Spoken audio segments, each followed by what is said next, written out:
What excites me most about storytelling is the fact that everybody has a story to tell, and every story is unique and fascinating and interesting. In 1973, in the Yom Kippur War, I fought in Sinai, and I formed a very close relationship with the people who fought with me until today, and even our children are close. But a few years later, we moved to the United States, and I started thinking about the war and was wondering if what I remember from the war actually happened. And because I don't have a very good memory, I had the need to try and find out what actually happened in this war. So what I did for a few years, I went to Israel with my camcorder and tripod and meet people, friends, and just sit with them one-on-one and just interview them about the war. I wanted to know what did they remember and if it correlates with my own memories. And I can tell you that after 12, 13 interviews, I found out one thing, that first of all, the truth is in the eye of the beholder, meaning that there is no absolute truth. Everybody has their own truth. So after doing all these interviews with my friends, the soldiers, I realized the importance of interviewing and documenting life stories, and I developed this passion to interview people and to put their life stories on camera.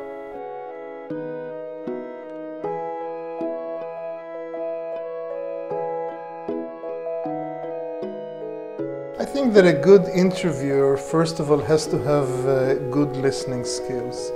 You have to make the person that you interview feels that you're truly interested in his or her story. A good interviewer also knows when to ask the right question at the right time and never ever interrupt. I think that by interrupting you might lose some interesting stories that were about to come. Well, I've been involved in education most of my life, teaching at universities and high schools.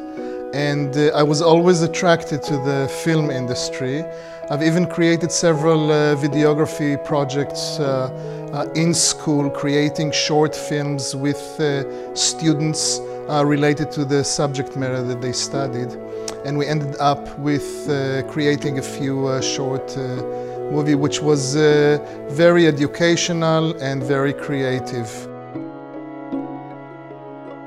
I was involved with the Steven Spielberg Foundation, where I interviewed Holocaust survivors, took them by the hand through their childhood until present day with a few philosophical questions about their life, and documented their life story.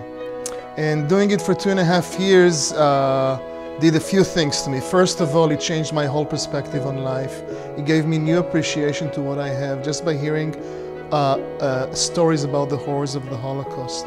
I always had a need to sit down with people and hear their life stories.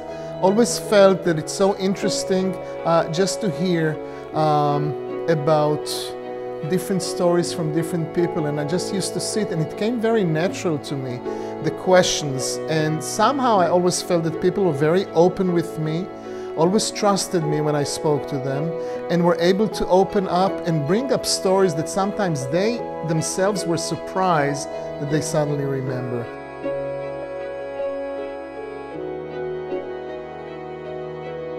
In any person, in any institution, there is a timeline.